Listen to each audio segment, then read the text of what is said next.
there, Internet. I'm Annie. I'm Kit. And I'm Mac. And this is I Will Fight You, a podcast where we've been turning opinion into stone-cold facts since 1986. Today's fact, always hire the Alan Parsons Project to score your fantasy film.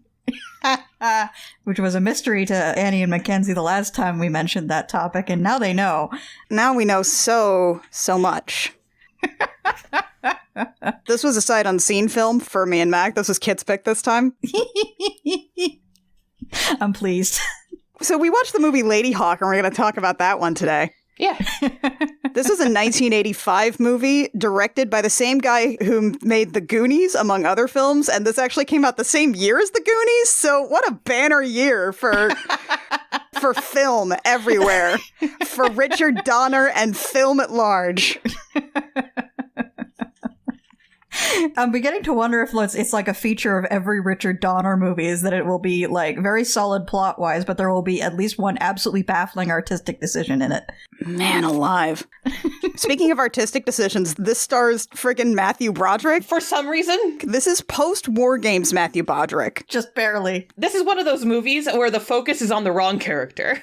Yeah, this is a Big Trouble in Little China situation where this movie's actually about the sidekick. This is post-War Games Matthew Broderick by a couple of years. He's still a little bit away from Ferris Bueller Matthew Broderick. He's not yet tricked everyone in the United States into believing that it's a good idea for him to narrate to the screen for the whole movie. But he's trying it out here. He's trying it out here mostly by talking to God through the whole movie. Are you there, God? It's me, Gaston. Yeah, this movie takes place in France, by the way, featuring 0 French accents. Which, honestly, on some level, might at least be moderately acceptable, except that everyone speaks in a whole range of other accents. Yeah, it's great. No one decided to pick what the we're all speaking French accent is. They just went with everything. Also, of note, this is Michelle Pfeiffer. Michelle Pfeiffer's in here, by the way. Young Michelle Pfeiffer. With short hair. With short hair. Baby Michelle Pfeiffer. Powerful presence of Michelle Pfeiffer in this movie. The whole plot of this movie is everyone is in love with Michelle Pfeiffer, and you buy it. Yeah. It's very Arthurian in that it's basically just like a lady gave a whole bunch of people boners, and that made a lot of problems. Ugh. Yeah, and Rutger Hauer, although apparently for the lead, Etienne of Navarre, they originally had Kurt Russell lined up, and then Kurt Russell dropped out at the last minute, so they got Rutger Hauer in. Can you imagine Kurt Russell, though? I think I like Rutger Hauer better in this role. Rutger Hauer does, like, repressed courtly knighthood love very well, in a way that Kurt Russell I don't think would work. So I looked up a bunch of his roles because I swear I'd seen his face around, but I don't, immediately remember what else he was in. He's a Dutch actor. Yes. Was he the bad guy in Blade Runner? I don't... Yeah, he was the guy who did the speech everyone knows from Blade Runner.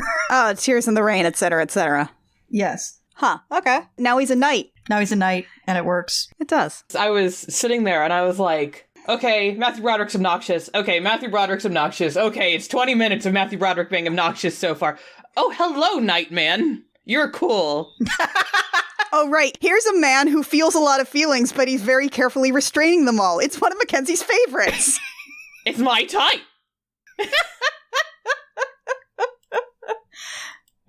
If it were for the 20 minutes of Matthew Broderick, it would have been directly aimed at Mackenzie. Yeah. What about this movie made you want to inflict it upon us, Kit? I don't know. It just feels like our shit. I can get behind that. It's a very effective, romantic fantasy movie. It's every mom's favorite movie, whether she knows it yet or not, kind of vibes, with at least one massively baffling artistic decision. So that feels like I Will Fight You material.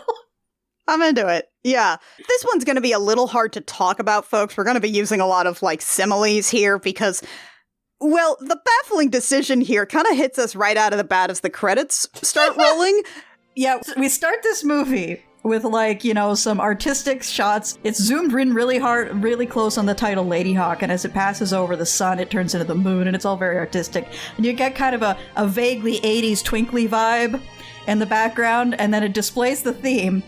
And then the actual soundtrack kicks in, and I would like to read you a paragraph from the Wikipedia article for this movie. Please do. The film soundtrack, composed by Andrew Powell, has been criticized as one of the worst of any film, with one reviewer calling it the cream of the crop when it comes to atrocious scores, and another saying it sounded like an exercise video that got played on top of a low-budget 80s sitcom.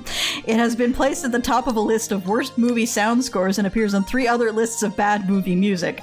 Another commentator calls it one of the most widely mocked soundtracks in the history of film. Many cinema goers found the soundtrack jarring, with its use of keyboard and guitar incompatible with the fantasy genre, which normally uses more subtle symphonic tracks.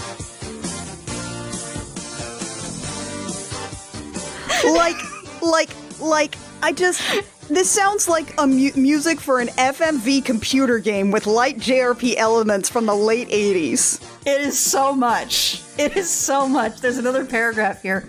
Powell has commented on the poor reception to the soundtrack, explaining that he did not, in fact, use a lot of rock music in it, and that the criticism was not warranted. Really? He has not worked on many film soundtracks since. Like, the music from an average episode of He-Man and the Masters of the Universe sounds more thematically appropriate on a shoestring budget than any music in this movie. It's like a jazzercise video. It's so much. It sounds so bad. The whole thing sounds like a MIDI. It's so much. That you would find on a GeoCities page in 1993. And it's 1985, so there's this whole opening credit sequence that lasts for like 2 minutes, and it's just 2 minutes of artistic shots of a hawk and this music. I can't. It's so bad. Like, again, I wish, God, Lucas, if you... Surely nobody would prosecute us legally. If you can find some of this, holy shit. Dear listeners. Lucas, just put 10 seconds in. Just 10 seconds, Lucas.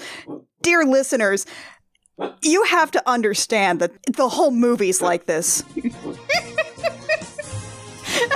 It's so much. It's so much. For what is at its heart like just a perfectly serviceable, like, 80s sword and board movie. It would be so unremarkable. Like, it would not be as much of a standout as it is if it were not for this baffling decision. The Alan Parsons Project. The Alan Parsons Project, and they actually, during the opening credits, make sure that they say music produced by Alan Parsons, of the project. I want it known that before I started watching this, I messaged Annie. I said, "Is Ladyhawke a thing right now?" And Annie said, "No. Why?" Oh, yeah. And I said, "Because people on my Facebook are discussing Ladyhawke right now." Yeah. But it turned out it was because it was released on April 12th, and so people were rewatching it. Yeah, and we're recording close to that one, so good job, Kit. I didn't do that on purpose. Too bad. Oh, God. Following the most intense 2 minutes of your life. Every time I watch this movie, I think I'm prepared for what's about to happen. And I never am. I immediately lose it as soon as the music kicks in. It's just so... God, no, I can't live in that space. We'll never get through the rest of this. So after that happens, we just cut straight to like a dirt wall, I think, is our first shot of this movie. That's not a hawk. A dirt wall and then a hand. Yeah, a dirt wall and then a hand busting through. And then we do some quick rapid shots of like, oh, we're in an abbey or a castle of some kind. It's called Aquila. There's some hangings happening. We get a shot of a bishop who's going to be relevant later. And then the bishop is like, 3 more! And especially, I want Gaston! For some reason. For reasons. Never made clear. Never made clear. But the guards go down into the prison, which is, you've seen medieval prisons in movies. It's that. There are no surprises here. There's no surprises here. Like, visually. Yeah, no, we've seen this. This may be the exact same set that was used in a couple of other movies, but anyway. The guards get down and they start asking her for Philippe Gaston, and of course, there's the one inmate who's just, completely delirious by this point. He starts giggling over the mouse went down the drain, because Philippe Gaston is known as the mouse. And then he points. You see how tiny this hole in the floor is, and the guard's like, oh, no fucking way.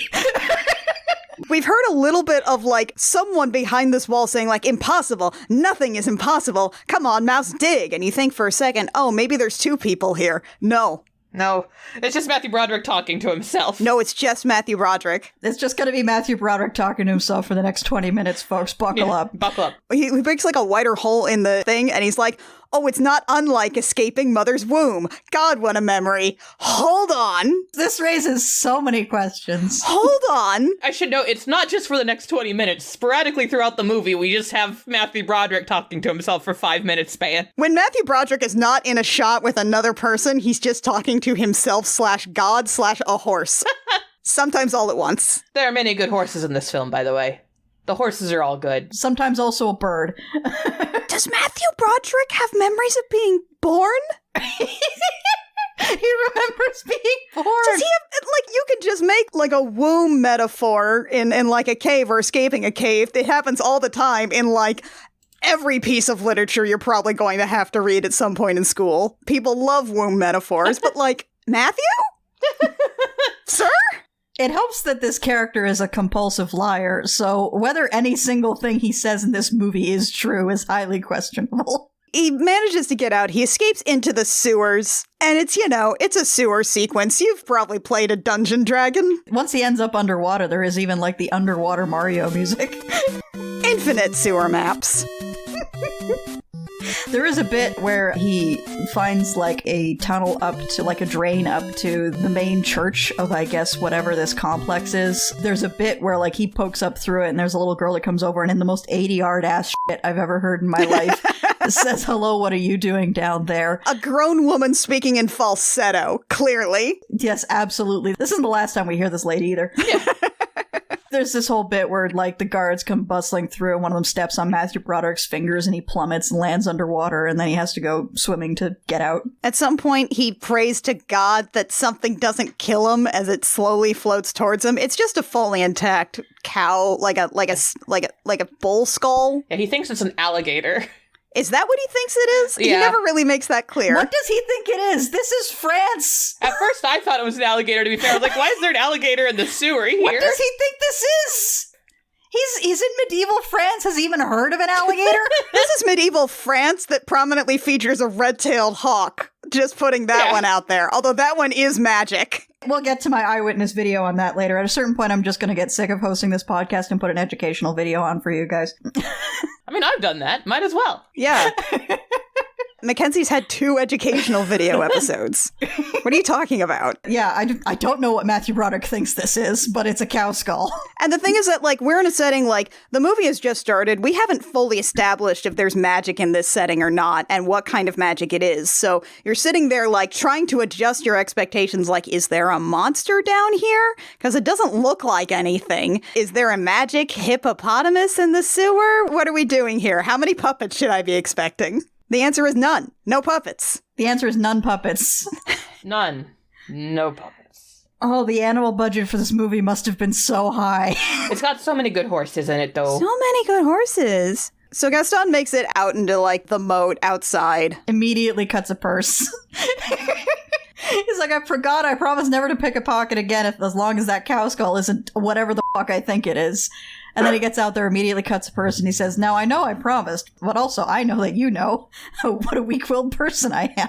We have, like, a quick cut to, like, some guys, I think it's the bishop and a prominent person who I never caught his name in the whole movie. He's like a guard captain or something. He's the new Navarre. He's the guard captain. So the bishop and the guard captain do, like, a quick thing about, like, a prisoner that has escaped. Then the bishop, just so you know that he's the bad guy, basically instantly gives the exact same speech as Hopper from A Bug's Life. About how, like, if one ant stands up to us, then they all might stand up to us. I'm the evil bishop. It's important to establish character within the first 10 seconds of somebody being on screen. It's just, we gotta chase him down. Because he sure doesn't establish much character later. After Gaston has stolen some coins, he just starts, like, doing a little travel montage, talking to himself and to God. He runs across the mountains barefoot. And eventually, after running for a while and talking about the food he likes the whole time and then complaining about wolves, which is definitely Navarre, he finally reaches a town wherein he promptly steals some clothes and shoes. With that ADR lady back being like, he's taking daddy's shoes. For a master thief, he's not very good at stealing clothes. He's just visibly like being like, look over there, and then shoving stuff under his shirt. I mean, to his credit, nobody actually stopped him. Yeah. No, everyone's just like, oh, just let him go. We don't want to deal with this. It's a Matthew Broderick. We don't want to get in on this. No. And then he goes to a tavern, and you will never guess who is also at this tavern. It's like, hello, innkeeper. Let me immediately talk about how I escaped from prison. I'm sure no one's after me. And then another guy's like, oh, you escaped from Aquila. I've been in Aquila and out too. In fact, I work there. In fact, like half of us are guards. Hello.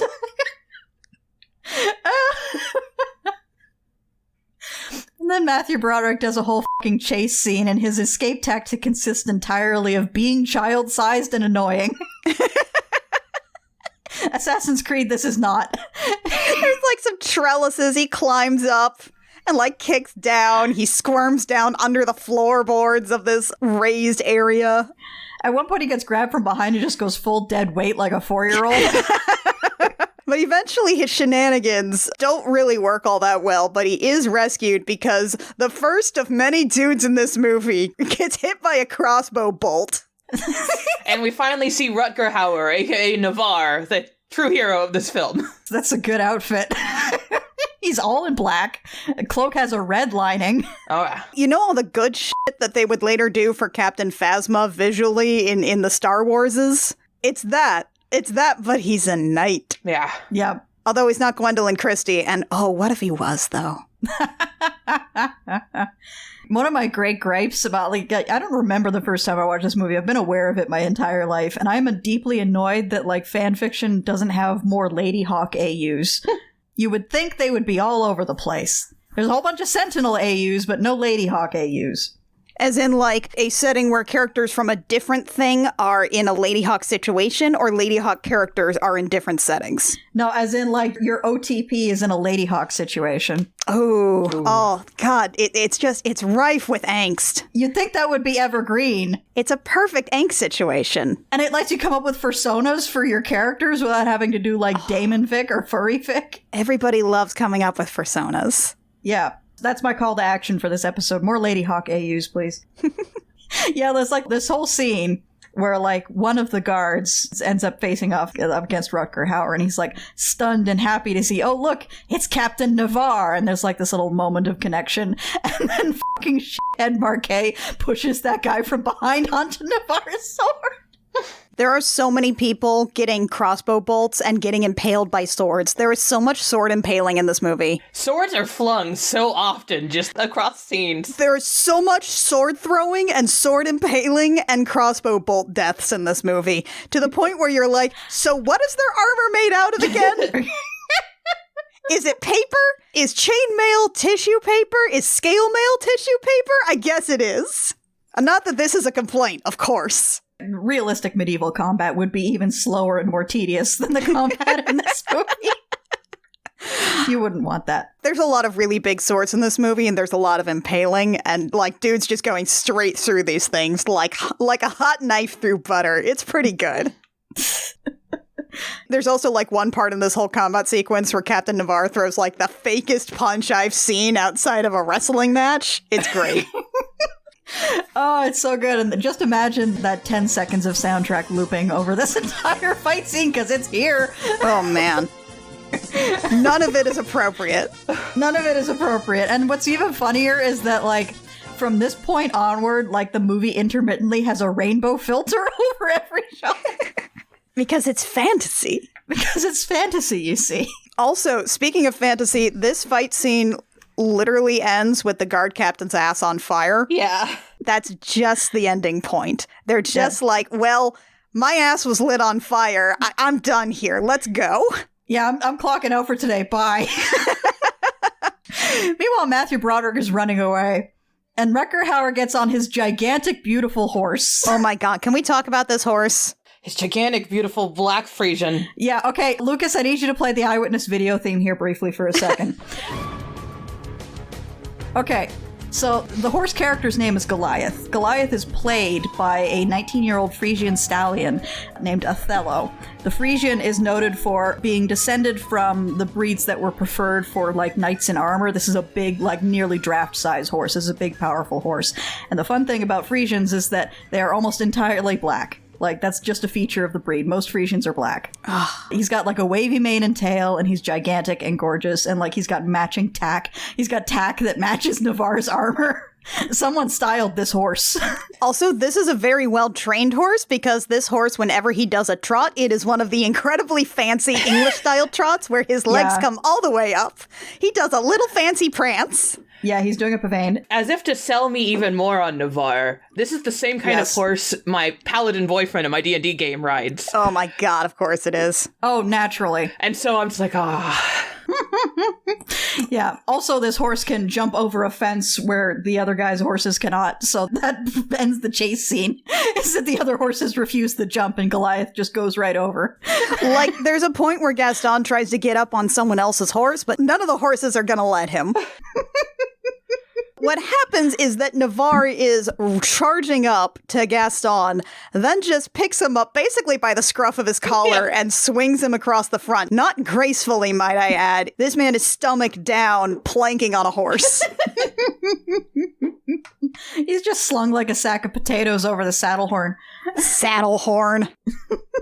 We also get a scene where the hawk comes flying in to land on Navarre's wrist, and there's like a little laser beam sound effect as the pew, pew, pew. Comes in. Okay, now another quick eyewitness video about this bird.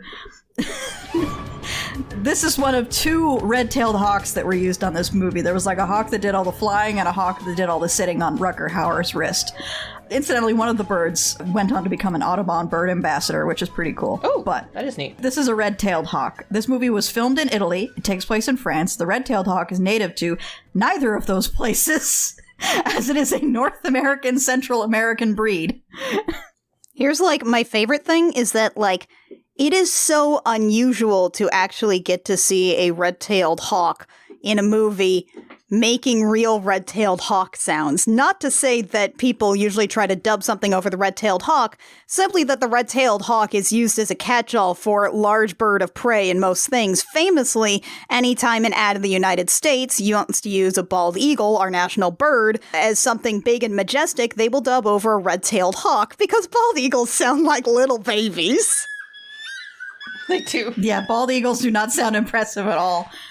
Also, the red-tailed hawk is also sometimes referred to as the red-tailed buzzard because they are part of the Buteo genus and not the Accipiter genus. Also, hi, anyone who knows the word thermals exclusively because of Animorphs, look, it's Tobias. Look, it's Tobias. We like red-tailed hawks here. There's one in my neighborhood, I hear it sometimes. Ooh. Cool. I just like birds. Birds are good, actually. I like birds and I like horses, and this movie may have been a factor in that. Can't imagine. These are some very well-trained birds, by the way. Yes. This movie is the gateway drug to being really into Mercedes Lackey as a kid. A fantasy author who was also majorly into birds and horses and not much else. So, Navarre and Gaston ride for a while. Eventually, Gaston has apparently been allowed to, like, resituate himself and actually sit up on the horse. But of course, this is a big horse, but it's not a big enough horse for two adult men to be riding on it for a prolonged period of time. No, so there's a lot of shots in this movie where, like, one of them is riding the horse, and, like, either Navarre is just sort of, like, gracefully walking this horse, or it's Navarre on the horse and Gaston is sort of stumbling behind. He's just jogging to keep up. Eventually they travel for a while, and then Navarre's like, all right, we need to, like, sleep for the night. Don't worry about it. Here's a farm in the middle of the woods. Oh, here's a woodcutter's hut. Here is his wife, who just does some of the strangest acting I've seen in this entire movie. God. It's got some real, like, Dennis, there's some lovely filth down here, like, energy. Really Monty Python vibes. She spends most of her screen time either making high-pitched noises or hiding behind her husband. It's just so strange. It's like a cartoon. It's just the strangest acting I've ever seen. And I've seen Venom. So eventually they're persuaded to take some money. The woodcutter and his wife allow them to sleep in the barn. Also, the important point of this scene is that we learn the horse's name. It's Goliath. And he's a very good boy. It occurs to me that the horse's actual name, Othello, I like that better as a horse name, but also, this takes place in the 14th century. Othello hadn't been written yet. Yeah. Huh. I suppose not. Also, as Matthew Broderick leads Goliath away, he's like, let me tell you a little story about a guy named David. And then Navarre just dramatically looks at the sun setting and says, one day. Rutger Hauer knows what movie he's in. Because this is Broodmaster 5000. I love him. Yeah, Rutger Hauer knows that he is in a Harlequin romance novel. And there are certain expectations for how he conducts himself as a result. So Gaston takes care of the horse, and then he's like, actually, this all seems like something I should not be involved in. I'm just gonna do a leave. And of course he talks to himself for the 5 minutes he wanders out doing his leave. So long. He's talking to God, and then he hears a branch snap, and then he's like, oh, I better talk as if other people are here. He's like, Louis, you brought your crossbow. Oh, you've got a sword. Let's all go back to the woodcutter's camp. Like it's gonna work. Like it's gonna work. And I admire that he's like, oh, you know what, this is worth a shot. If I die, I die. So he makes it back to the hut and everything, where the woodcutter is just like, all right, screw this. And just decides to try and cut off Matthew Broderick's head, presumably because he's just tired of all the chatter. Possibly. He just out of nowhere decides he's gonna axe murder Matthew Broderick, and is it because he figures he wants all of their money instead of just some of it? Unknown. There's an easier way to steal somebody's money. Yeah, axe murdering them is maybe overkill. You know, after you axe murder somebody, you gotta make sure that you're burying their body way far away from where you both shit and where you get the water, and then otherwise there's going to be contamination. It's a whole thing. Plus bears. It's a whole thing. Anyway, we don't have to worry about this guy's motivations for long because he immediately gets his throat torn out by a wolf. Yep. This is the point where I have just my notes are just, because I'm going into this blind. Is this a werewolf situation? So Gaston, makes it back up into the loft where they were, gets the crossbow, and tries to load it, but he's bad at it because he's the sidekick. And also, he's a civilian in a time and place where owning a sword or any kind of weapon does get you killed. And this is a really nice crossbow, by the way. Yeah, this is a nice crossbow. Yet Navarre's got a really good crossbow. It's a really good crossbow. It can load up two bolts at a time. Oh, it's so fancy looking. And obviously Gaston has no idea what the hell to do with it. And he tries to aim it at the wolf. Maybe he gets it working. And then he's stopped by the sudden appearance of a Michelle Pfeiffer. Michelle Pfeiffer just reaches over and grabs the bolt out of the crossbow. She's like, nah, hold up, dude. Nah, bud. Nah, dog. And Matthew Broderick is, of course, struck speechless by the sudden appearance of Michelle Pfeiffer in all her glory. In this dirty barn. We would all be reacting in this fashion. And of course she's immaculate, because she's Michelle Pfeiffer. Yes, of course. She's gorgeous. She's in natural makeup. She's clearly cut her own hair off with a knife at some point. It looks great on her. She's got really intense eyes. It's Michelle Pfeiffer. They hired her to be the Pfeifferist she could be, and by God, she delivered. Oh God, did she deliver. And so she's just like, nah, just hold up. And she just slowly, elegantly walks out towards the wolf. And Gaston's like, what the shit? What the shit? And the wolf is, of course, delighted to see her. Because it's a good dog. You get some tail wags in there. Good boy. It's a good dog. He's a good boy. It's a good dog for her and her alone. Everyone else, it is absolutely a wild animal. Which is just, love that shit. That is some good shit. That is good shit. Love it. Good shit. Some good shit.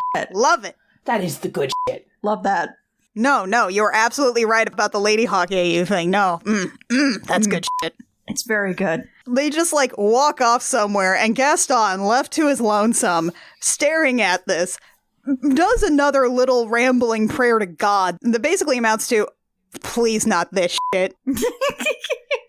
Is it at this point where we flash to the captain of the guard getting back to the bishop? We do a couple of cuts with him. First, there's just one thing where we cut to the guard captain riding through a whole herd of sheep just to be a prick. Yeah. And then he stops off at a riverbank and switches horses, which is something I don't see a lot in movies featuring horseback riding, is the fact that if you ride a horse at a full gallop for a prolonged period of time, it will die. Yeah, the horse will just either refuse to move or the horse will die, depending on how the horse is trained. So he switches horses and then he keeps galloping towards Aquila. And in the meantime, we cut to some more, like, wandering. There's a little bit of a joke about how, like, Gaston keeps mistaking Goliath the horse for a girl. He keeps using she, and it's like, there is a point where, like, he gets corrected early on, and he does peek down between the horse's legs, like, oh, he. I mean, this horse's dick is fairly obvious throughout the movie. I'm just going to point that out. It's a male horse. They're not subtle. Yeah, they're not subtle. And also, like, it's a horse. They don't care about pronouns. Goliath is beautiful. Goliath is so beautiful. Goliath is absolutely gorgeous. And what's really funny is that the next scene we have with Navarre and Gaston is just Navarre, his usual self after having apparently disappeared last night, his bird, and Gaston leading the horse. And Gaston is just saying, oh yeah. And then I was like, oh, I bet I'm dreaming. And then the girl said, oh yeah, you're probably dreaming. It's like, what did that morning look like? Did he eventually fall asleep? How exactly did everyone in the morning deal with the woodcutter's ravaged corpse? Yeah, the woodcutter's wife is still in play. Did they just wake up to the sound of her screaming bizarrely? That is her husband. Yep. Or was she just like, God damn it. Well, guess I'll have to chop the wood now. Or did she just make some more weird faces at the camera? We just don't know. It's probably for the best that this was cut. Yeah, because instead we cut to Gaston telling the whole story about, like, the whole thing. And that's the point where the audience is like, oh, okay, the hawk's the lady and the wolf's the night. And they switch at the day and the night. Yeah, okay. Yeah, the audience catches on to this basically immediately, but we do not get confirmation for like another third of the movie. Yeah. Instead, we're just going to have a man make moon eyes at a hawk that he clearly wants to make out with. Yeah. Yeah, he's just gazing lovingly at this hawk throughout this entire scene. And, like, it's a good hawk, but I don't know if you want to make kissy faces at the hawk. It's especially funny since, like, when it comes to handling birds of prey, like, birds of prey don't socially bond with their handlers. The best you're going to get out of a bird like that is grim tolerance. So these feelings are absolutely not reciprocated by the stunt bird. No, because later in the movie, and this is important context for this, later in the movie, it is confirmed that they don't have people brains when they're animals. Yeah. It's just a hawk right now. It's just a hawk. They do not have any memory of being people. They're just animals. Her brain is the size of my thumb. What she is thinking about right now is not, oh my God, there's my boyfriend Navarre. I love him so much. What she's thinking is, mouse. Mouse. Mouse, eat. Eat mouse. Want eat mouse. Want eat mouse. Want eat rabbit. Eat. Want to eat rabbit. Fly? Fly. No. Sit. Fly. Want food. Want food. Mouse. Now the guard captain finally arrives back at the castle. And he goes, and the bishop is like, do you have Gaston? And he's like, no, sir. And he's like, then why have you brought yourself before me, disgusting like that? And he's like, what is so important about this thief? And he's like, Navarre's back, sir. And the bishop proceeds to be like, walk with me, and then has a speech where he talks like someone is holding a gun to his head and telling him to get the speech out as fast as possible. His elocution is bananas in this movie. And also, he's just sort of taking in, like, a very chaste dance sequence. I'm not sure what's happening here in this entertainment in the court. Yeah, he's watching a pretty young lady dance around in a dress pattern with feathers, so take from that what you will. Because the bishop is immediately like, listen to me, do not kill that sexy hawk. Yeah. Rutger Hauer has a bird with him, do not kill the fucking bird. If you kill the bird, I kill you, got it? If you kill that beautiful, sexy bird. Also, he says that, like, Navarre is the messenger of Satan, which is fantastic. It's just so good. And And this is all while he is, again, as Mackenzie points out, he is just rattling through these lines. He is just going through them at the speed of light. Great storms announce themselves with a simple breeze, Captain. And a single random spark can ignite the fires of rebellion. It's so fast. Don't harm the Hawk. If you harm the Hawk, then the new God Captain will be overseeing your execution. You should make sure of that. Just make sure the Hawk's fine. Also, this guy is a founder of Satan. Don't worry about it. This man is speaking as though he is a bus that will explode if it goes under 55 miles an hour. The fastest acting I've ever seen. And like, this man only speaks really, really, really, really quickly or not at all, and he just stares at the camera. And this is what they wanted from this man in this movie. This is how they wanted him to be, I guess. We cut back to Gaston, who is using a giant fucking sword. A giant fucking shiny, beautiful sword encrusted with jewels. To cut wood. To chop wood. Rutger Hauer is naturally not thrilled about this. And the best part is that he's using it so badly. He is like, yeah. It's a heavy sword. A heavy sword gets thrown constantly. Yes. At least 2 or 3 times, this sword is thrown. Yeah, put that in your pocket for later. Also, when Rutger Hauer finally gets the sword back from Matthew Broderick, he starts explaining like all the gems on the hilt. And he's like, oh, this one was for my grandfather. This is my great-grandfather. My father put this one in during the Crusades. There's a blank spot here. And Matthew Broderick's like, I didn't steal a gem. In a way that suggests that he would have if he wanted to. And Rutger Hauer's like, no, this is mine to fill. And you think, because in the previous scene, the bishop has this ring that he makes everybody kiss, like on his thumb, with a big gem on it. And you're like, oh, but no, that never happens. No, I guess he's just going to go get a gem somewhere from, a gem monger. It's just a dropped plot thread. Don't worry about it. Anyway, we get the story of the sword. He's like, no, I have to do that once I kill the Bishop of Aquila. And Gaston is like, no. Oh, I'm gonna go. No, I think I'm out. No. I see. No, thank you. I don't think I need to be involved in this plot. This is above my pay grade. I'm a little baby. He tries to do a leave. Does not succeed. No, Navarre's like, you're the only one who's ever escaped from Aquilar or whatever. You have to come. You have to get me in there. You're my ticket in. And Gaston's like, no, I don't think I am. I think goodbye. So Navarre throws the sword at his head. Embeds itself in a tree. And Gaston's like, so what's the plan? Like, it vibrates in that tree. This is a two-handed sword, folks. It's a big sword. So we cut to night. Where it turns out that in order to keep Matthew Broderick from doing a leave in the night, Rutger Hauer's tied him to a tree. Which Michelle Pfeiffer happens upon after she's just like chasing a rabbit, because it turns out you're not so good at hunting rabbits when you're not a bird. It is kind of cute just seeing like Michelle Pfeiffer like jump around at the underbrush trying to catch a rabbit very unsuccessful. This is not a woman who's ever had to set a snare. She's like, I'm really much better at this when I'm a bird. Gaston is like, and he just says, I don't know, I had a fight with like the bishop's men or whatever. Listen, don't worry about it. Get me out of here. Please untie me. Don't worry about why I'm here. Just do it. Because I'm not going to worry about why you're here. She frees him. They both hear the wolf howling somewhere, and Gaston runs off while yelling, tell the captain he has a wicked knot.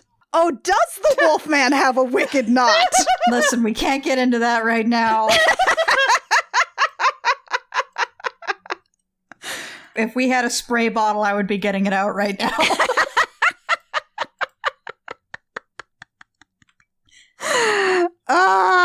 That's a joke for me. This movie did not even intend to make it. Yep, deeply unfortunate. Incredibly unfortunate. Although it does fuel my perpetual concern to this movie is, would this be an OT3 if this was made later or not? There's some strong OT3 vibes throughout, but what's really great is after Matthew Broderick gets away, Michelle Pfeiffer's just like, he's gonna kill me. I love the concept of this couple that basically just have to like constantly sort of leave notes for each other or whatever, which by the way, they don't seem to, which, paper can be at a premium at this point, but yeah, you could definitely leave notes to each other. That'd be great. Just keep some charcoal and like something. I don't know. I mean, honestly, even if you had like a stick that you could carve something into the dirt or something like that. Yeah. The fact that Rutger Hauer is doing most of the navigation here also means that, like, every evening Michelle Pfeiffer wakes up and goes, where the f*** am I? Like, think about it. She woke up that night and she was like, man, I'm hungry. I don't know if my boyfriend leaves me any food or not. I guess I'll just go hunt down a rabbit on foot with no weapons? I'm not equipped for this. I'm clearly fancier than this. Yes. She's also mostly wearing his clothes. And she looks good in them, honestly. She does, yes. So, in the morning, Navarre obviously catches up with Gaston. The first bit we get in the sunrise is the bird flying up to land on Navarre's wrist and Navarre going, let's go find Gaston. Like, he's not even surprised. Gaston, meanwhile, has almost immediately run into a camp of soldiers. Who all want to murder him. He gets caught so fast. This guy's supposed to be a legendary thief. He always gets caught so fast. And now there's like this big long sequence of crossbow-mounted combat where Navarre takes down a whole bunch of these soldiers. The major significant point of this scene is there's a bit where one of the crossbows is aimed at Navarre and then Matthew Broderick knocks his elbow. The crossbow goes up and hits the hawk instead. And like every time I go, And Navarre instantly starts screaming, no. The hawk by itself, by the way, does a very good, carefully controlled fall for this. yes. This was probably not super easy to make it look like a hawk just got shot and now it's like dying. Yeah, there's a bit of like the crossbow bolt going into a visibly fake bird and then a very good bird doing what it was trained to do in terms of a controlled fall. By the way, you have to understand that this movie was kind of difficult for me to watch because it turns out that my dog hates horses. Oh no! Every time Brune would see like a Goliath in particular on the screen, she would just be like, no, no, no, what? No, no, and would just start barking at the television and growling at it because I guess she's very fierce, this little corgi who decided that horses are too large. I will take these horses down, says Brune. Corgis are hunting dogs. What the f- They're herding dogs. They're like, a sheep is big enough. Anything bigger than a sheep? No, thank you. That horse is too big. I hate it. Jesus Christ, this dog.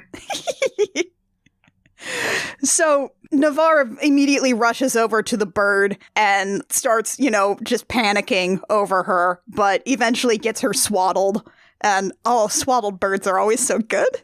This is at the moment a very patient bird. This bird will stop being patient very quickly. It's like whenever you see like birds of prey in like raptor facilities or anything, they have to swaddle them to put them in to get medicine and do things with them. You gotta swaddle the bird. They have to put the bird in a burrito, a birdrito, if you will. You have to make a little birdrito blanket.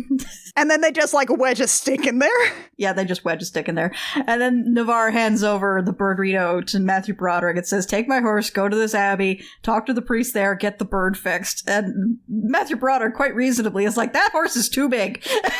Yep. That horse too big. He only lets you ride him. Why should I do this? And he's like, only you can do this. And Matthew Broderick's like, I don't know why. And he's like, do it. Yeah. Asshole. Do we find out why? Is it just because it's supposed to be really late in the day, or? It's really late in the day. Matthew Broderick is small and light. So the horse can go faster. Those are the reasons. That's fair. Otherwise, Navarre just hangs out with, of course, his sword is buried in the ground, so it looks like a little cross because, that's a night thing. That's just a night thing. That's just a thing. Yeah. Also, apparently, the scene where Rutger Hauer slaps Goliath's rump and then Goliath charges out with Matthew Broderick on his back, there was a take where Rutger Hauer actually did it a little too hard and the horse took off for real. And Matthew Broderick was not strong enough to pull this horse's head down and get it to stop, so they just had to wait for Othello to stop. Oh, boy. And then go find Matthew Broderick. God, that's such a powerful horse, too. And Matthew Broderick is like a little weenie baby. Yeah, no. Yeah. Oh. I always find it funny in movies where, like, the horse is supposed to be galloping, but also, like, the horse can't go too fast or it'll outrun the camera. So the horse is ostensibly running at top speed, but its, like, chin is glued to its chest because the riders had to pull its head down so hard because that horse wants to go yeehaw. They're not letting it yeehaw. Canter's more comfortable anyway. Oh, God, that horse is so good. I love that horse. It's a very good horse. No, that's the thing about horses, folks. Horses go when a horse has decided to go very fast. That horse is just going until it decides to stop. Navarre hangs out in the field. He prays because he's sad about the bird. And Gaston eventually gets to this abbey. This, like, ruined abbey. Yeah, where there is, like, a high up spot that the gate has to be lowered, essentially, so he can get up and in and everything. So he's just yelling up, like, hey, somebody, I have this bird. As the priest appears, it's the character's name is Imperious. The actor is an Australian actor, Leo McKern, who immediately responds to, hey, I have this injured bird. Well, bring it on in, we'll eat it. And then Matthew Broderick's like, we can't eat this bird. And the best possible line is a response. He just goes, oh, God, it's not Lent again already, is it? I did like that bit. Which is a very relatable line. It's the only reason you can't eat a bird. It's because it's Lent. It's a very relatable line for those of us who have been inside for 3 years. And Matthew Broderick replies with, no, this is Navarre's bird. And the guy goes, oh, shit, yes, bring the bird in. He's gonna be like, oh, fuck. Oh, shit, it's the plot. Oh, fuck, oh, fuck. So he brings in the bird, and Imperious turns to Gaston, and he's like, no, you wait outside. Obviously, he's not going to. Nope. No. Dude can pick locks. He goes where he wants. It's nightfall by now, and Gaston walks in, and instead of a bird with an arrow in its shoulder, it's a lady. It's Michelle Pfeiffer with an arrow in her shoulder. And he finally puts 2 and 2 together. Yep. And he's like, the lady is a hawk. Oh, the movie's called Ladyhawke. And then we have this incredibly dramatic, very good line, which is, are you flesh or are you a spirit? I am sorrow. Oh, it's just some good Harlequin romance shit. Oh, I love it. It's so melodramatic. It's beautiful. And then there's like this scene of them pulling the arrow out of Michelle Pfeiffer, weirdly intercut with like the Archbishop having some kind of like bad guilt dream thing going on. We cut between the bishop having, like, contorting in bed, Gaston sitting around, and a wolf howling, which, by the way, I hope you guys like the sound of wolf howling. You're gonna hear it a lot. So You're gonna hear it a lot. much. There's so much. And eventually they pull out the arrow, and, oh, by the way, that hurts. It's supposed to hurt. It hurts a lot. Yeah, that fucking sucked for fake Michelle Pfeiffer. We finally settle on the bishop, who is bolting upright in bed, sweating, and someone comes into the room and is like, Your Grace, Césaire has arrived. Oh God, César. What a terrific, baffling character. We're not going to see anything about this guy except that he's a big hairy man who leers at the bishop. Yeah. Like, we're not even going to get to that scene until we get to this next one. That's Alfred Molina under all that, by the way. That's Alfred Molina? Good lord. That's Alfred Molina? What? That's Alfred Molina under all of that. What the fuck? Why? Because it was 1985. He wasn't in Spider-Man yet. Oh, Mackenzie, it's one of your other boyfriends. It is. My condolences on what they did to him. This movie apparently is just full of boyfriends. The wolf just howls and howls and howls, and we're going to hear it for the rest of this next scene, which is the backstory scene, where Imperious finally fills in Gaston on the whole sordid story because he's the sidekick, so he didn't get this information at the beginning of the movie. Yeah, no, nobody got this information at the beginning of the movie. We've had to put it together through context clues up to this point. It is very much just your typical, like, Arthurian myth story. It's very much in line with those sorts of narrative conventions. And the moral of the story is that Isabeau d'Anjou was too hot. Yep. Isabeau d'Anjou comes to Aquila. The Archbishop falls in love with her. The captain of the guard also falls in love with her. She loves him back. They have this, beautiful courtly romance. They both have the same priest that they confess to, which was implied to be Imperious and later confirmed. And then Imperious, when he's drunk, goes and confesses to the bishop. The bishop finds out that this whole forbidden romance is going on. They flee him. He decides to call on the powers of Satan. Satan. You know, as you do. to curse them so that by day she's a hawk and by night he's a wolf. And then Matthew Broderick has this terrific line to sum it up, like another one of those Harlequin romance novels. Always together, eternally apart. That is some good shit, though. That's some good shit. It's really good shit. That is good shit. Imperius basically turns to Gaston like, you best start believing in Harlequin fantasy novels, Gaston. You're in one.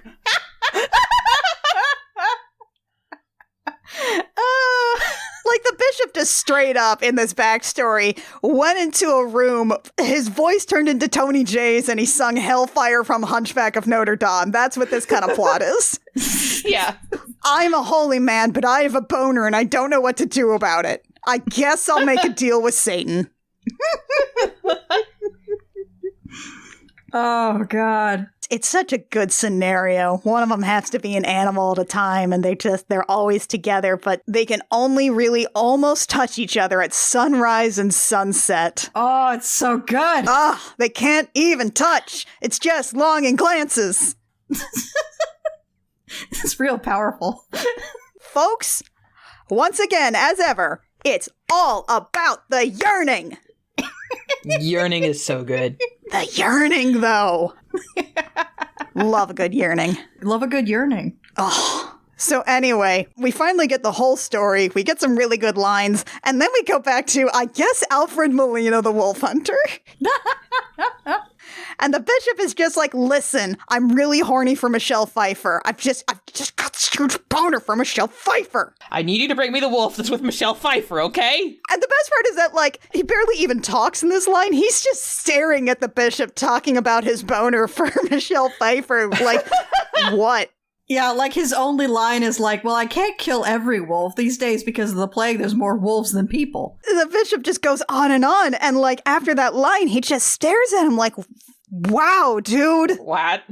Okay. This is a lot, man. I'm just a wolf hunter. I'm Alfred Molina. Because he's like, I just want one wolf. The wolf that loves her.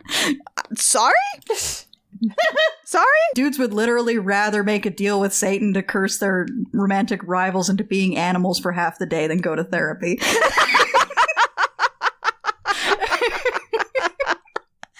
Isabeau finally wakes up. Gaston's there, and then they kind of like talk for a while about this whole situation. And here's the phase of the movie where Gaston decides to be the world's best wingman, except only one of them has wings and only one of them's a man. Yeah, Matthew Broderick spends a significant part of the rest of the movie just lying. It's just lying. Like, oh yeah, he definitely talked about you a whole bunch. He loves you so much, and he was telling me how much he loves you. He was like, oh man, you're never gonna believe how good my girlfriend is. And then she turns into a bird, and he turns to Gaston like, oh my god, she just wouldn't stop talking about you all night. She thinks you're so handsome.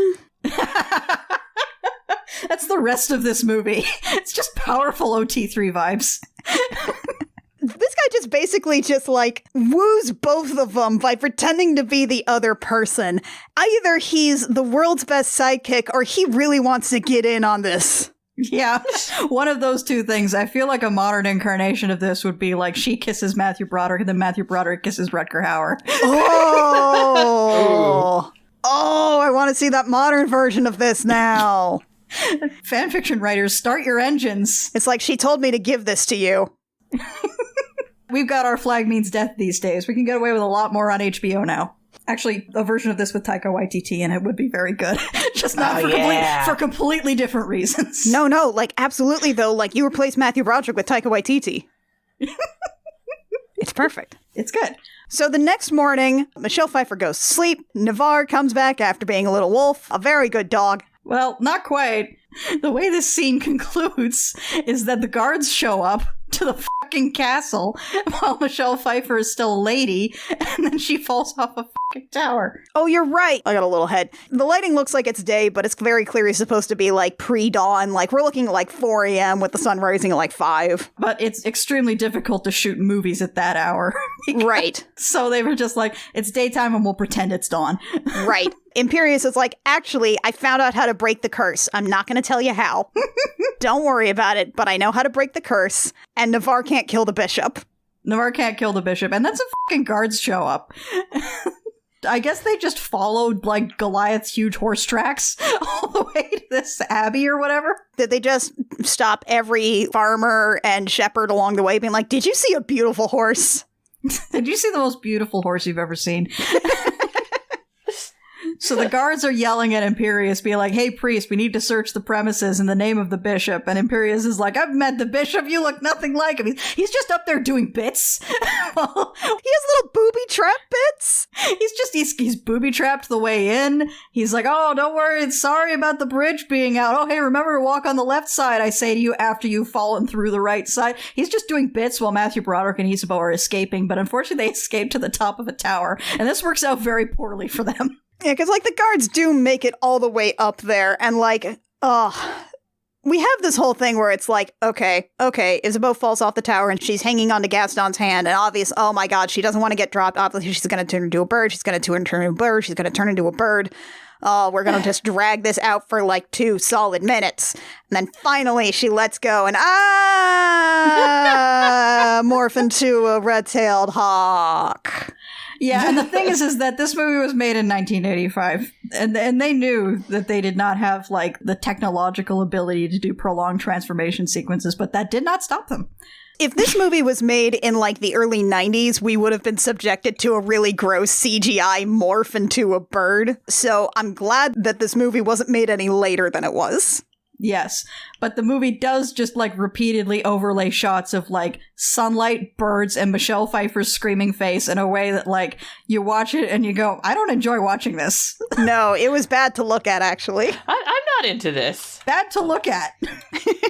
But she does turn into a bird. Finally, that means Navarre's here, so Navarre just sort of shoots another guard with his crossbow from the top of the tower. It's a lot of guys dying to crossbow shots in this movie. There's so many crossbow deaths in this movie. It's good. It's like Indiana Jones level of just not wanting to do the fight scene. Navarre, pulls up to the front of the abbey on his horse. The hawk lands on his wrist. He's saying to the priest, hey, I still fucking hate you, by the way, since I know you're the one who sold this out, but thanks for fixing my girlfriend, Bird. Yeah, because the priest is like, yeah, I mean, that's fair. That's legit. Fair. However, I have a prophecy for you. Do I have some wild-ass prophecy shit for you? In 3 days, there'll be a day without night and a night without day. And you have to both confront the bishop side by side as humans. And Rutger Hauer's like, that doesn't make any fucking sense. Meanwhile, those of us in the audience are like, it's an eclipse. It's an eclipse. He's talking about an eclipse. I'm pretty sure we knew about eclipses as a society by this point. Almost definitely. I know that they're rare, but they've been happening for a while by this point in history. Yep. Whatever. Rutger Hauer doesn't care. He wants to kill a bishop, so that's what he's going to do. He really wants to kill the bishop. Gaston is like, all right, fine. I ship this now. I'm going to go to Aquila with you. And then he tells Imperius, hey, follow us with your dinky little donkey cart. He's got a little donkey cart. The donkey's name is Abraham. We'll do a couple of bits where it's just like a dude walking along with a donkey cart to be like, yep, they're still on their way. Just to establish he's still back there. Like, until he finally catches up to them. This is the point where Gaston just sort of like, oh, hey, I'm going to call that bird Ladyhawke now, because that's the title of the movie. We do get to them taking shelter, where Gaston just sort of talks to himself again, but now he's talking to a bird instead of God.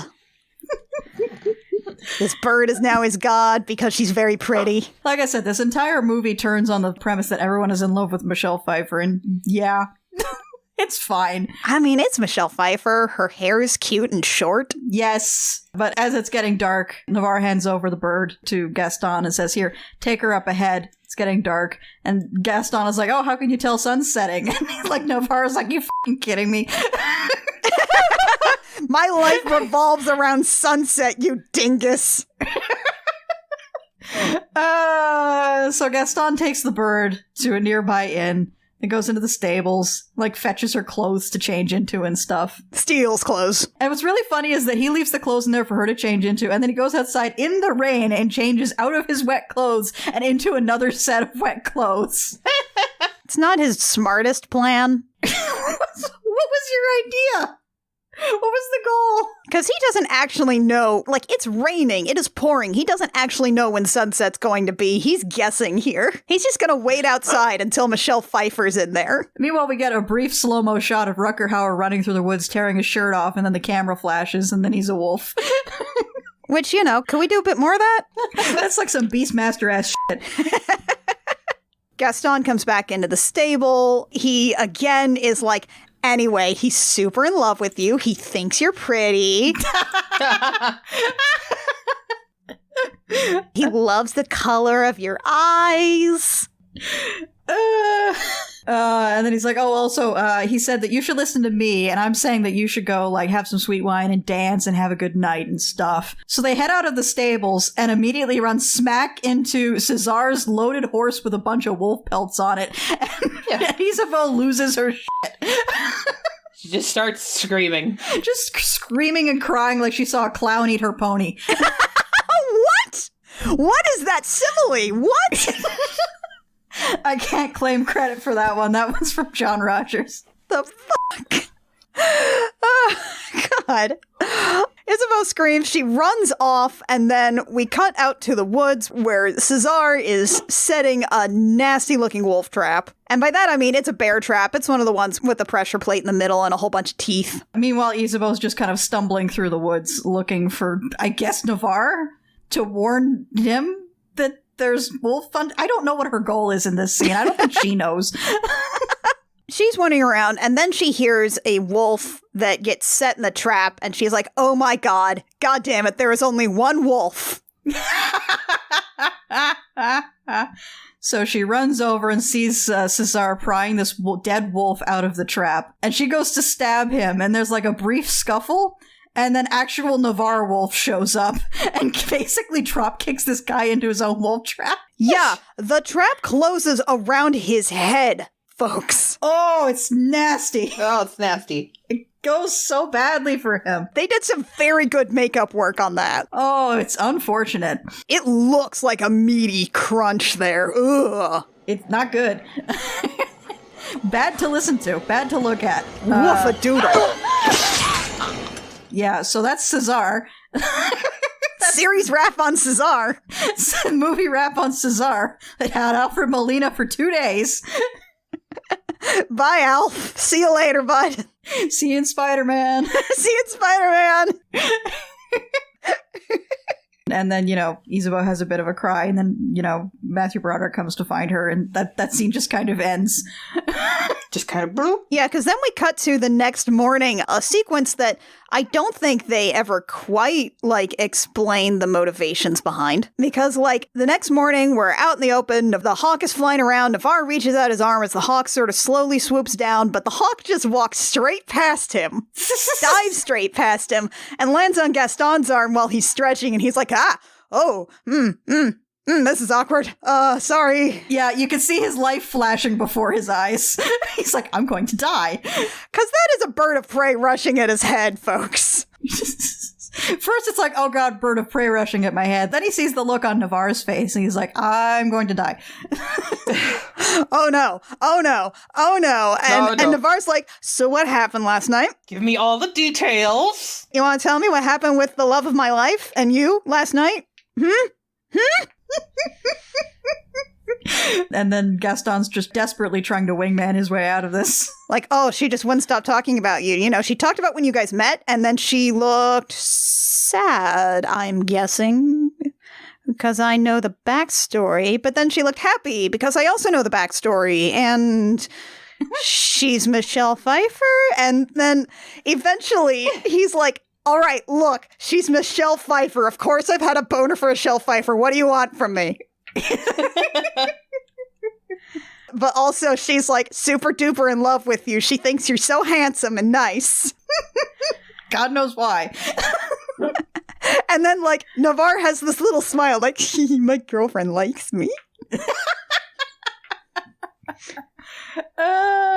The hawk landing on his arm, does the hawk like him, or is this just like animal brain doing a dumb thing, or is this supposed to imply that this is also now her boyfriend? I don't know. I don't know. Like I said, if this were made 3 decades later, there'd be some powerful OT3 vibes. Yeah. I feel like throughout this movie, like, all of the trappings are here of OT3. Like, the vibes are here, but the actual, like, chemistry between the characters, at least between Matthew Broderick and the two characters, is not quite there. Yeah, no. Yeah, but that's 99% because it's Matthew Broderick. When Rutger Hauer and Michelle Pfeiffer finally get to be on camera at the same time, then they have chemistry. But up until that point... But Matthew Broderick does not really have any chemistry with either of these characters, like, romantically or sexually. But if you put, like, as stated earlier, if you put Taika Waititi in his role, it would be there. Say! Taika Waititi, who has chemistry with everyone. Oh, it could be great. Especially if you, like, add in some, like, longing shots of, like, one of the characters looking away and then, like, the wingman being like, and also she just couldn't stop talking about how beautiful your eyes are and the way the light hits your hair. What? Huh? It'd be so good. It would be good. But we're here. But we're here now. And instead of that, we have, like, 2 solid minutes of a slow-motion hawk flying around. With, like, a proper orchestral music this time instead of the weird Alan... Yeah, where were you guys? Where the f*** was this orchestra? Why weren't they in the rest of the movie? I mean, it's a very pretty bird, and we should be admiring the bird. Still not a European bird. But also, why is the sequence here in this movie? I mean, the movie's 2 hours long. It's not like they had to pad out to 90 minutes. Yeah, no. This is a movie of a healthy but not, it doesn't overstay its welcome. Right. As opposed to, I just recently listened to the Kill James Bond episode on No Time to Die, which is 2 hours and 43 minutes long. It's too much movie. Wow, that's a lot of James Bond. It's too much James Bond. Finally, Imperius has showed up in his little cart. His little donkey cart. And he and Gaston are like, listen, are you sure you don't want to just, like, wait around for, like, one day? Just, like, 24 hours. Just give it 24 more hours, and we'll see if this whole eclipse thing happens. And Navarre's like, no! No, that's stupid. I don't believe in it, and I want to kill the bishop. And then he prances off with his fancy little horse trot. I'm going to go kill the bishop! Clip, clop, and then they're like, oh, fuck, I guess we gotta talk to Isabeau instead. So they pitch this idea to Isabeau instead. Obviously, Isabeau is like, oh, waiting 24 hours might actually be a good idea. It turns out. So let's just bury my boyfriend in the dirt for a while. Let's just build a wolf trap. Just hold on to him for 24 hours. So it turns out that's not as easy as one would think. Yeah, it turns out to dig a hole deep enough to keep a wolf in it, you also have to dig it deep enough that it's extremely difficult for a skinny little twink and an old man to get out of. Yeah, like, let's go over our A-team here. It's clearly a fancy lady, a skinny little twink, and an old man. None of them are the strength members of the party. None of them are the ones that you would call upon to, I don't know, restrain a large wild animal. Do literally any manual labor with any kind of effectiveness. Nope. But it's okay, we don't have to worry about that, because Isabeau spots Navarre the wolf coming across the ice, kind of like goes to stand and call him over, and he just falls through the fucking ice. Yeah, because by the way, we're in pretty high elevations right now. There's snow and ice around. And what follows is the longest fucking sequence. This sequence is so long. Of everybody trying to shimmy their way across the ice on their chest and spread out so that way the weight isn't all on one point.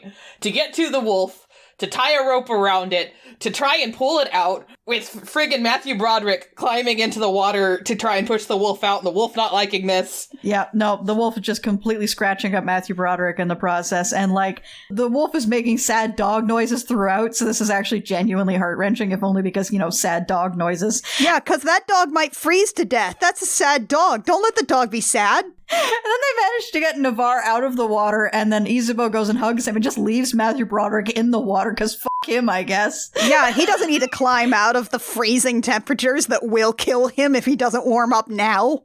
Yeah, Imperius has to drag him out by a rope, and then they all just end up lying on the ice for a bit. And I was like, don't do that.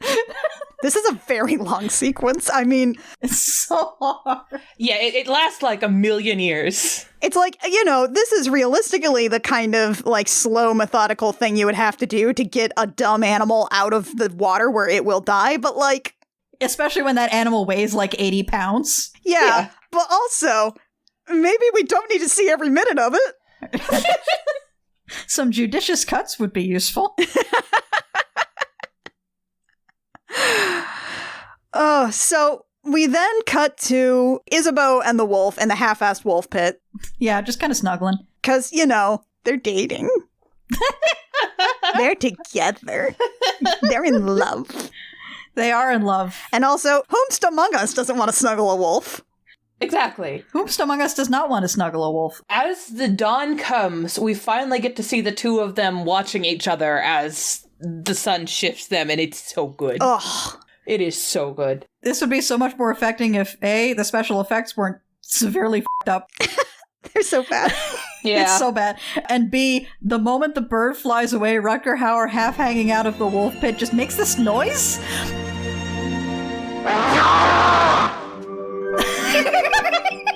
I don't know what this noise is. I found the noise charming. It was like a noise of longing and loss all in one. Yeah, but it's just such a weird noise to come out of a human being. God, though, I do love, I know we just talked about how a scene was much longer than it needed to be, but I like that this whole sequence was longer than it really should have been. Yeah. I like that we just lingered here for a while of them both being just, glowing and transformed and, catching in the early rays of the dawn and, their fingers both glowing slowly. Reach, reach, reach, and then she's a hawk. And then Rutger Hauer makes a noise. And then Rutger Hauer makes a noise. It's about the yearning, folks. It's the yearning. The yearning's so good. This movie knew what it was doing. It's about the yearning. This movie knew what it was doing, except when it came to the soundtrack. Navarre climbs out of the half-assed wolf pit, and then he's like, hey, where the hell is my fancy sword that I had a monologue about? It's in the lake. It's in the lake. Fell in the lake. It's in the lake. Sword fall in the water. Don't look for it. And Navarre's just like, I guess I'll just have to kill the bishop with one of the other swords I own then. One of my many swords. He's really pissed off at Gaston, and then eventually, in this little tussle they have, he sees all of the huge scratches against Gaston's chest. He's like, oh, some shit went down, huh? Whoops. Yeah, Imperius even managed to shame him a little bit by saying he got those by saving your life. Yeah, because it is hard to get out of ice. It is hard to get out of a frozen lake, especially if you are a dumb wolf. Without hands. Without hands or thumbs. And so Navarre is just like, oh, you guys. Let me teach you how to actually cage a wolf. You idiots. So they wait the 24 hours and build a fancy wolf cage into the donkey cart. The donkey cart's back, y'all. And we finally sneak back into the castle, where Gaston, as he's about to sink into the moat again, is like, hey, God, it's me again. It's funny how stories are cyclical, isn't it? Yeah, this entire movie is just, let's go in one direction for half the movie and in the other direction for the other half of the movie. Except no one kills a Mortan Joe along the way. Yeah, nobody kills a Morton Joe on the way back. We'll get to that, though. So we are about to conduct a scheme here. Yeah, you can practically hear the leverage theme in the background.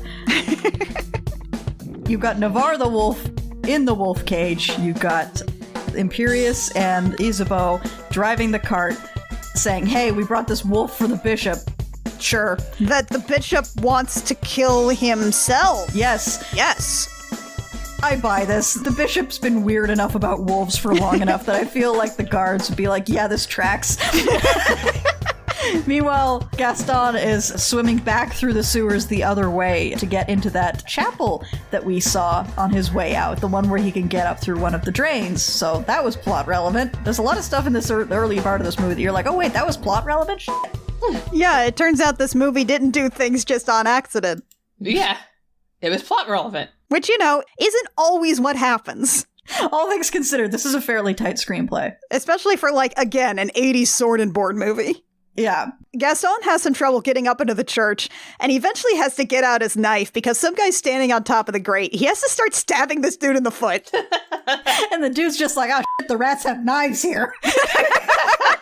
Which, honestly, it's medieval France. It's probably rats with knives at this point. Yeah. It's probably rats. Definitely. The rats definitely have knives now. Just don't worry about it. This is just where we're at these days. The rats just have knives. I buy it. There's the transformation that must have happened off screen, where like the sun came up, Navarre turned back into a people, and Isabeau turned into a bird, and we just didn't see it, because the next time we see Navarre, Isabeau, and Imperius, Isabeau's a bird, Navarre's a dude, and Imperius has the bird on his wrist. And Navarre is like, all right, I'm going to kill this bishop. I'm definitely going to kill him because I don't think eclipses are real. And Imperius is like, eclipses are definitely real. What the fuck are you talking about? It's like, no, shut up. And then he hands Imperius a knife and says, so if I fail to kill the bishop, you should kill the bird. And you will know if I failed because they'll just keep going with mass as usual. And the bells will ring at the end of it. Navarre's logic here is, I would say, a little flawed. He even has this whole thing. If some dude tries to kill the bishop, they'll just be like, let's just keep going with the service. We don't want to interrupt this. They definitely wouldn't ring bells if I attacked and successfully killed the bishop. And like, the best thing is, like, I'm gonna kill the bishop. And, like, Imperius has to be the one that's like, if you do that, what about Isabeau? And he's like, oh gosh, what about Isabeau? Huh. What about this bird I want to kiss? Can you kill her? Actually, can you do me a solid? Can you just kill this bird I want to make out with? Because I'll be dead. I do like the sort of absurd melodrama of this series of decisions because it leads to a very satisfying melodramatic conclusion, but also every single character in this scene is stupid. We have sunk down to, like, Romeo and Juliet series of stupid, wild decisions that we are making here. Because it also leads to an incredibly dramatic beat where an old man holds a knife to a bird's throat.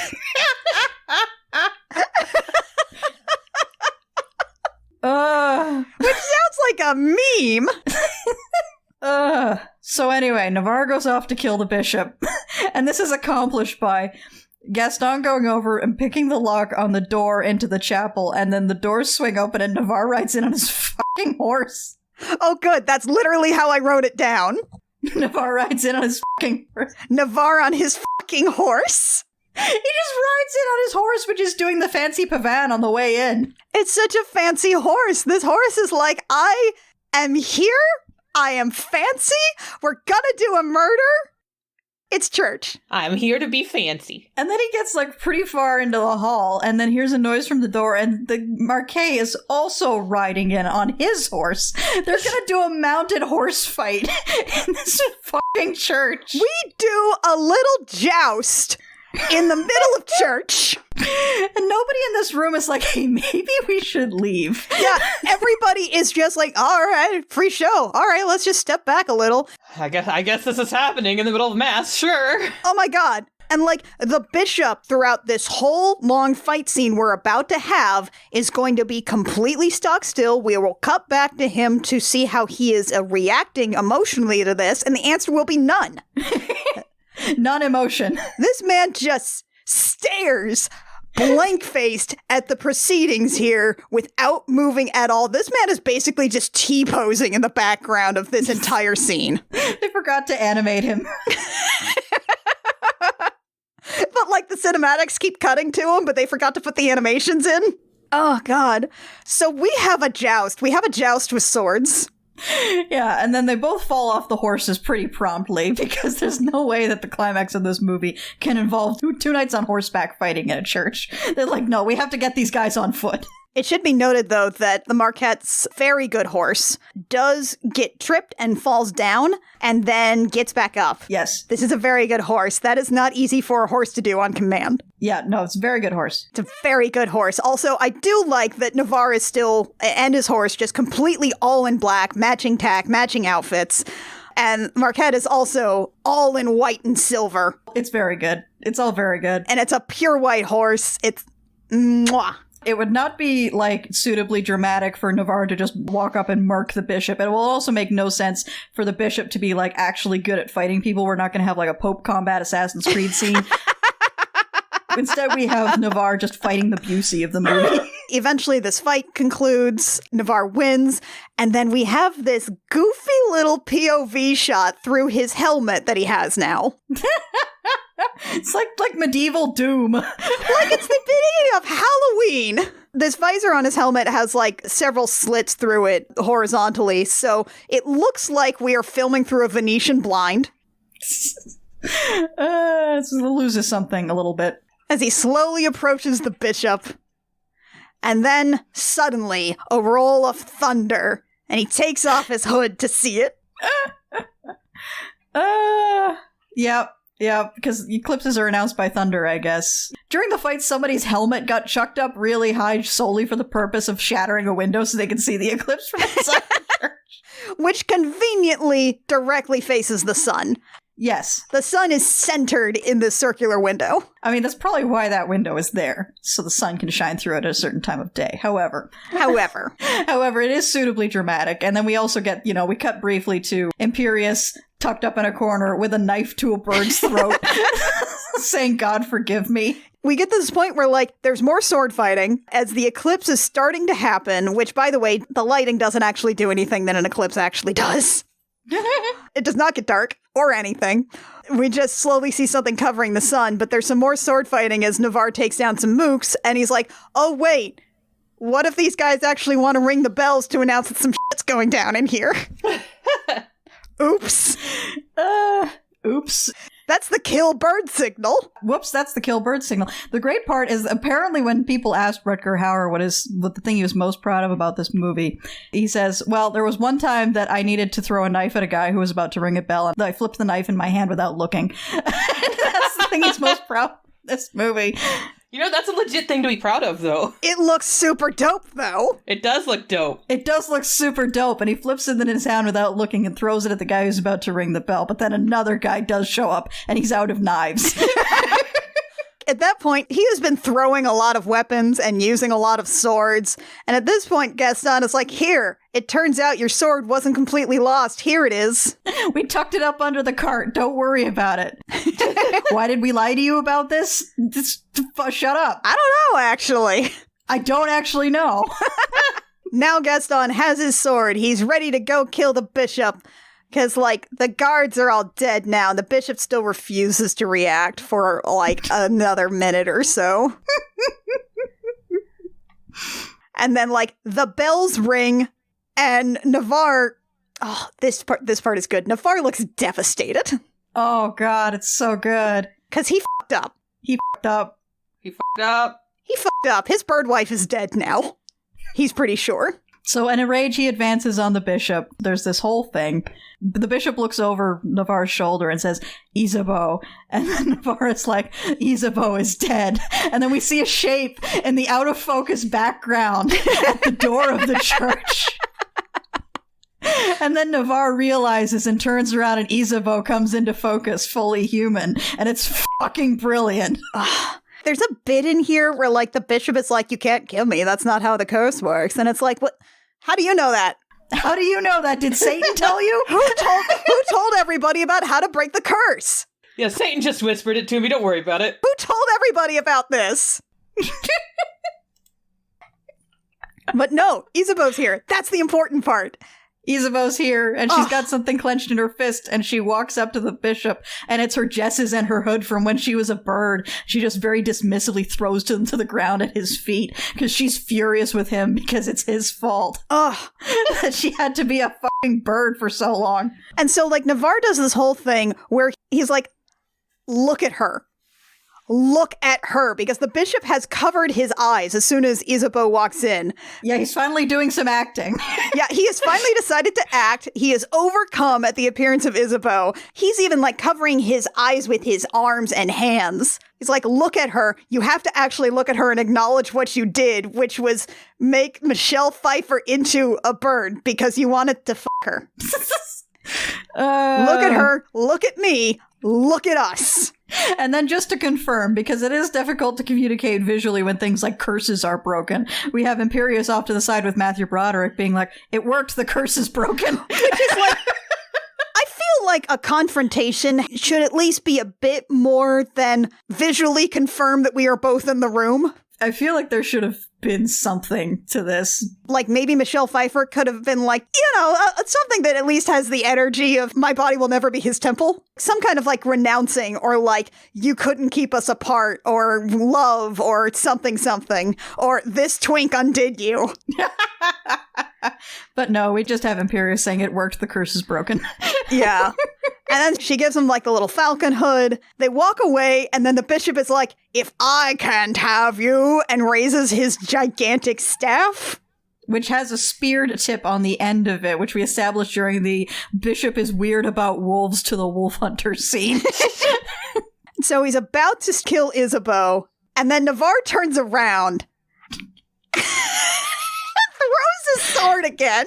He just likes throwing his sword, okay? It goes right through the bishop and through the thing that the bishop like smacks up against, and like the tip of it is glowing red hot for a second there. I was like, how fast did he throw this sword? How is he throwing this? This is the big sword. This is such a big sword. I'm so glad this movie planted that he can throw his sword. There's so much impaling in this movie. Oh god. Surprisingly bloodless, all things considered. Except for that scene where Alfred Molina got his head crushed in a dog trap. Yeah, wowzers. And so the bishop is dead now. And by the way, everybody that was here for mass is still here. They're all just watching.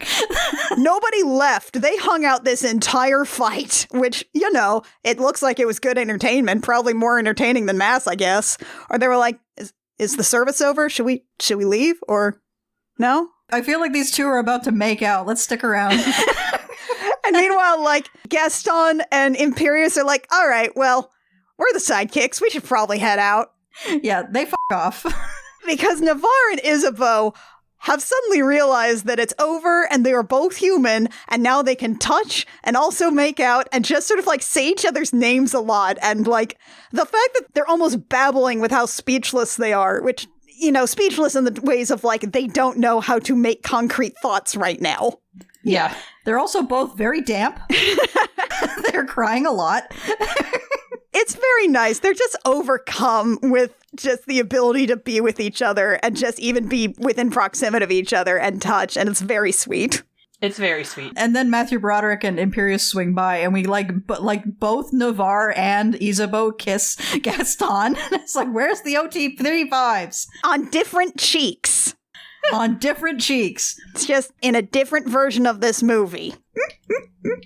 And then Gaston and Imperius walk off into the sunset together and make a joke about Gaston breaking into heaven, I guess. We just get Isabeau and Navarre for the final shot of this movie twirling each other around while all of these people watch. Everybody here is just like, huh. Well, so the bishop is dead. Are we mad at this guy or are we mad? What just happened, honestly? Did we know what was going on? The bishop did just try to kill someone. That seemed weird. Should we Is someone who's going to tell the archdiocese? Is that my job? I don't want to do it. Whose job is this? How far up the chain does this have to go? Do we send a guy to Rome now? Does somebody have to go to explain that the bishop got speared with a sword, but I think he deserved it? Maybe? We weren't really told about what was somebody's going to have to explain a backstory to us, everyone in this castle. Did I hear something about a curse? What was up with that? Also, what pope is in charge right now? Because if it's that one pope who just fucks all the time, he probably won't care. But if it's one of the other popes who just literally pulls out dead popes and then disbards them, he might care. I mean, it's a bishop. That's kind of a big deal. Nope, movie's over. No, because Navarre just picks up Isabeau and swings her around, and that's just... and that's the movie. And then we go back to this f***ing soundtrack.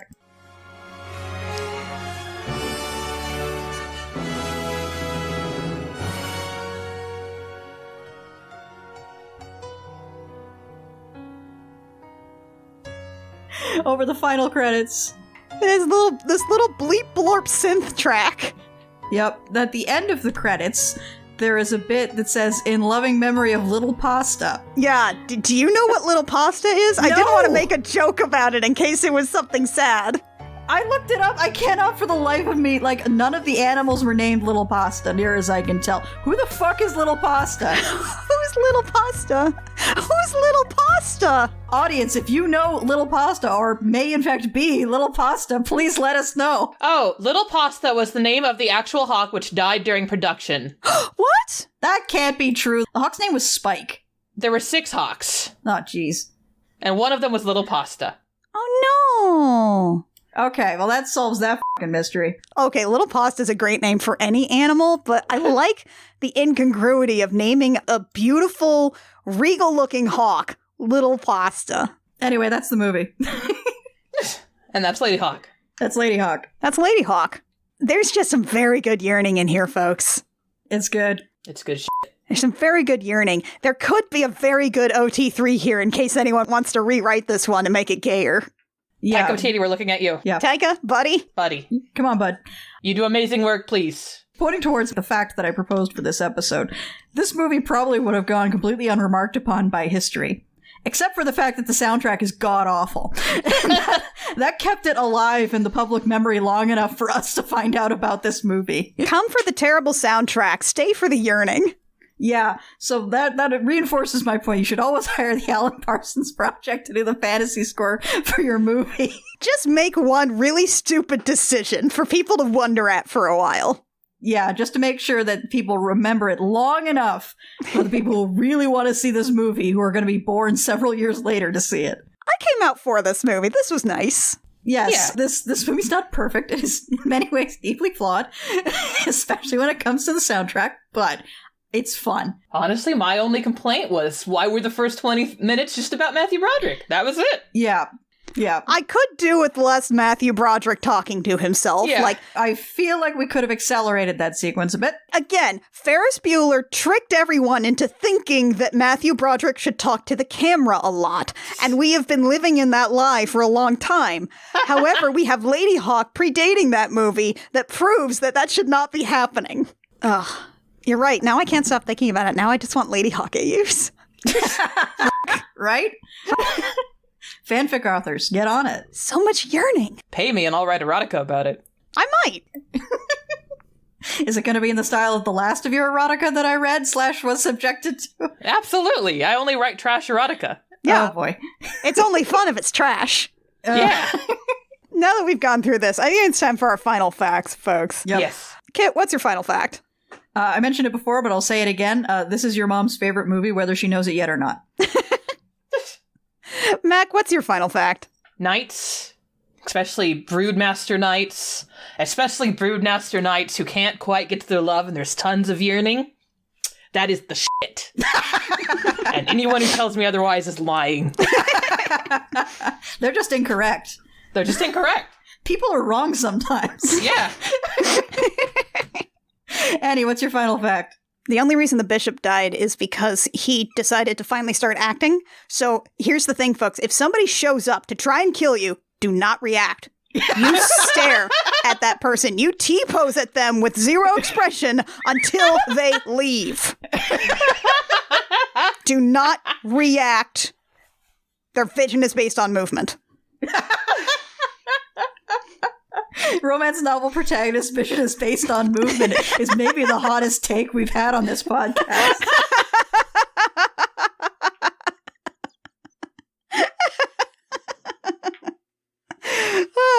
I think that about wraps us up here for today for Ladyhawke. I think we have very much proven that Alan Parsons should always score your movie. Because wowzers, folks, you should just look up like some videos or something, maybe rent this movie or do whatever you need to listen to this film. Please. It's so powerful and not in a good way. Every time I watch this movie, I think I've got a handle on my shit. I will not lose it when I hear the opening credits song, and I never, ever have a handle on my shit. I always lose it.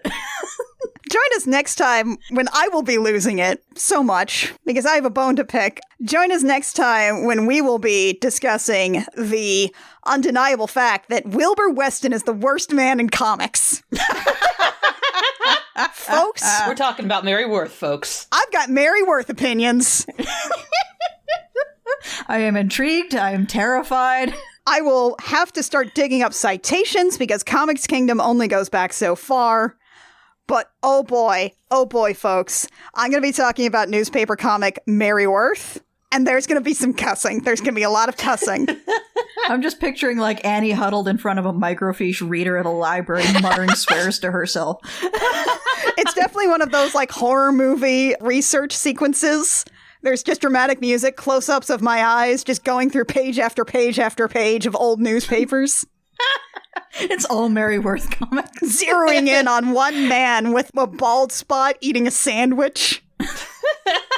I Will Fight You comes out every 5 weeks. You can find it wherever you download podcasts. It is produced by Lucas Brown of the Math of You podcast.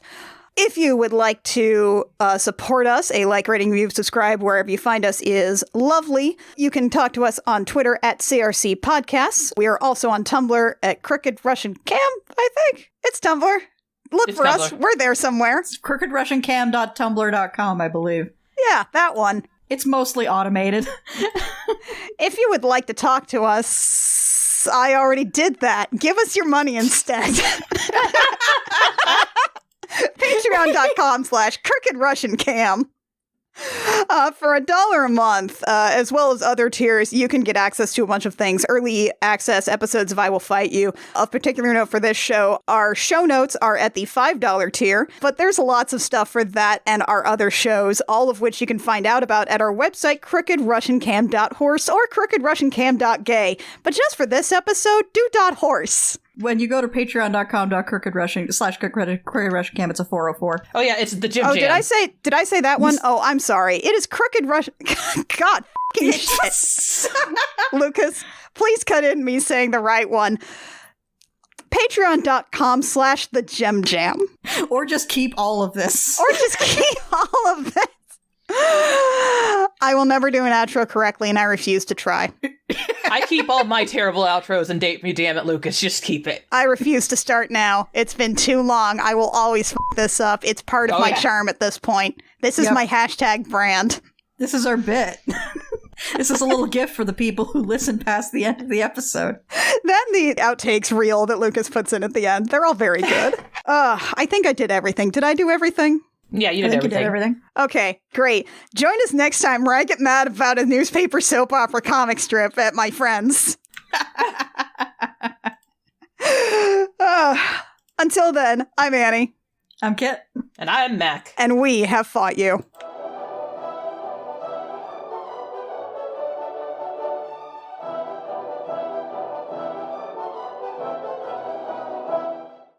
Today's fact: always hire the Alan. Sorry, I'm going to do a clean one of that. Yeah, you need a running start at this one. Oh, man. Sorry, it's also written as Alan's Parson on here. What the Like there's many of them. You know, multiple Alan's Parson. Multiple Alan's Parson.